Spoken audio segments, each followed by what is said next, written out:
अवाजी समातुन ताईं radio voice of Sindh London. Sindh मां अलाए छो ग़म जा बादल वञण जो नालो ई नथा वठनि।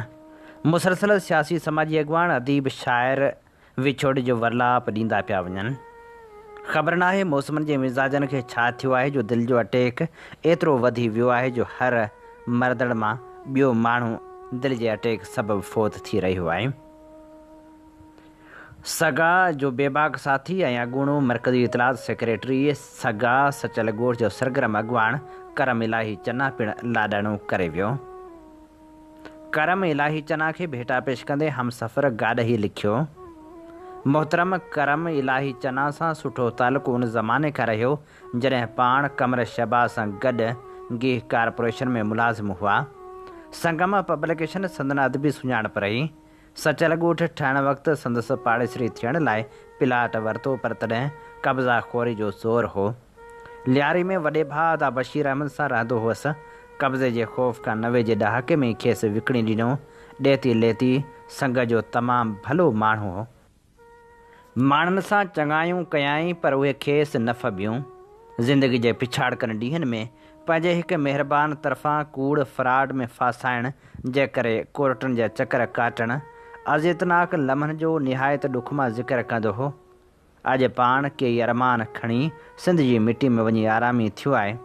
धणी संदसि मग़फ़िरत फ़रमाए।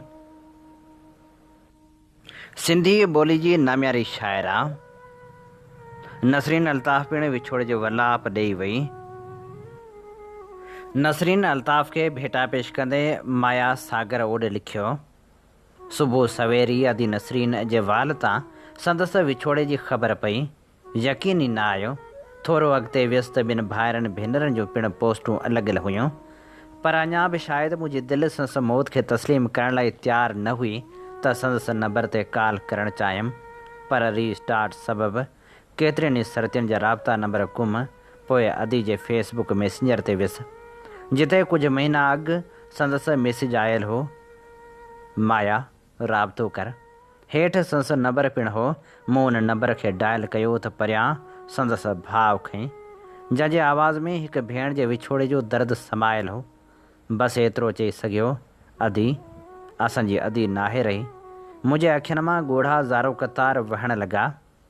नसरीन अल्ताफ़ सां मुंहिंजो वास्तो 2010 खां थियो।